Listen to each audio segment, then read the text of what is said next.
right, moving on to section 3. In section 3, we will be talking about subtracting our integers. Now, we actually work with subtraction by changing it into an addition problem. So, what you want to think about when subtracting integers is to add the opposite. So we will change subtraction to addition, and then also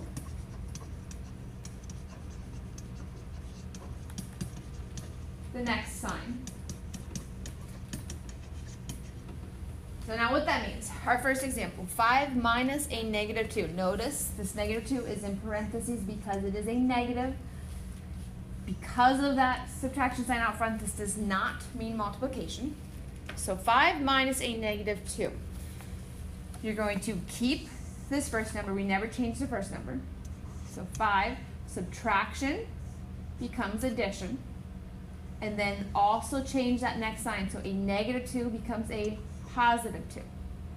So 5 minus negative 2 is actually the same as 5 plus 2, which is 7. Let's look at another example. Negative 6 minus 3. Again, do not change the first. Minus becomes addition. Positive 3 becomes negative 3. Negative 6 plus negative 3. If you're still not real solid on your adding with negative integers, I have 6 negatives, and 1, 2, 3 negatives. They're all negatives, so a negative 9. Okay, negative 4 minus negative 4. Keep our negative 4. Change to addition. Change the next sign, so that becomes a positive 4. Different signs, if we think back to our lads, different signs subtract. So 4 minus 4 is 0. So our final answer is 0. And last example here, negative 3 minus negative 1. So negative 3 plus positive 1. Change subtraction to addition. It's negative, became a positive because we changed that next sign. Again, thinking back to our lads, opposite signs. So 3 minus 1 gives us 2. We had more positives though. More negatives. So our answer would be a negative 2. Or if you needed to, off to the side, we had 3 negatives, 1 positive, they're gone, left with 2 negatives. Whichever way works for you, or you could have also used the number line. Okay, so there's 4 examples working with subtracting integers, which we turned into adding integers. Next up, we're going to use our number line to find the distance between these integers. So for our first one, 0 and negative 5. If I go from 0 down to negative 5, using my number line, I'm going to count 1, 2, 3, 4, 5. So between 0 and negative 5, this is a positive 5. Sorry about that. It's positive 5. Distance is always positive. Okay, our second one. Negative 8 and 8. Let's see if I can manage to not mess this one up. So, negative 8 is down here. Positive 8 is all the way over here. Notice they are on opposite sides of our 0. So, count between them. We would count 1, 2, 3, 4, 5, 6, 7, 8, 9, 10, 11, 12, 13, 14, 15, 16.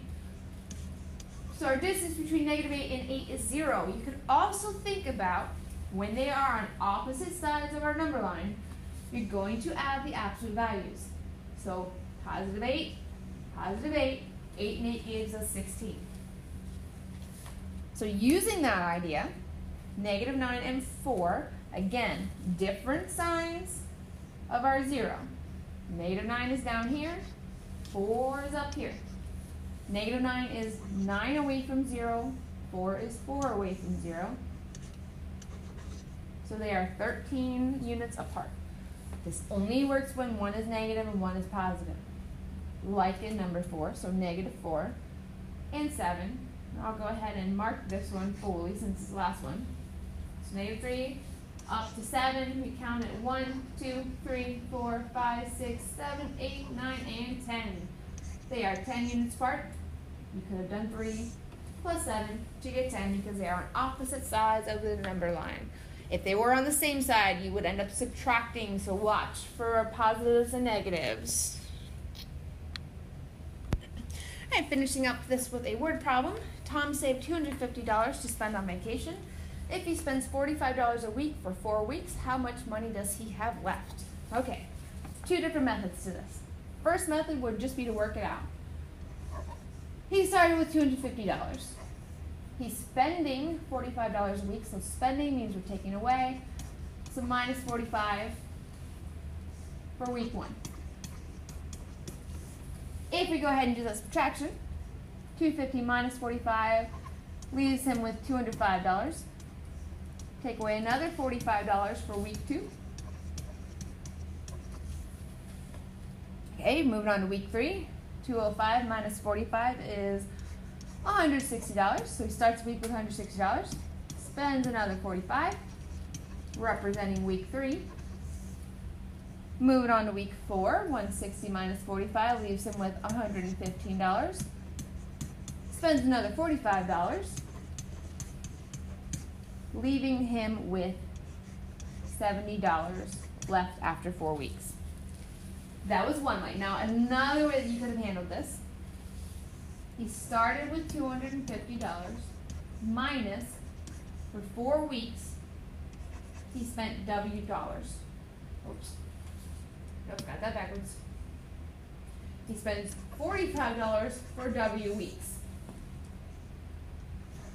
Now we know he's spending $45 for 4 weeks. And following our order of operations, 250 minus 45 times 4 is 180. And 250 minus 180, again, left us with $70. It did not specifically tell you how you had to solve this problem. It just asked you to solve the problem, make sure you're showing work. So either one of those methods would have been a great way to show your work. Okay, we're up to the now you try. A couple of problems for you. So first, finding the difference. We have 25 minus 32 and 31 minus a negative 56. Again, make sure you are showing your work with our adding the opposite method. And last up, find the distance between the integers on a number line between negative 1 and negative 19, and then negative 16 and 2. So if you need to, create a quick number line at the bottom so that you can solve those out. All right, that is the end of lesson 3.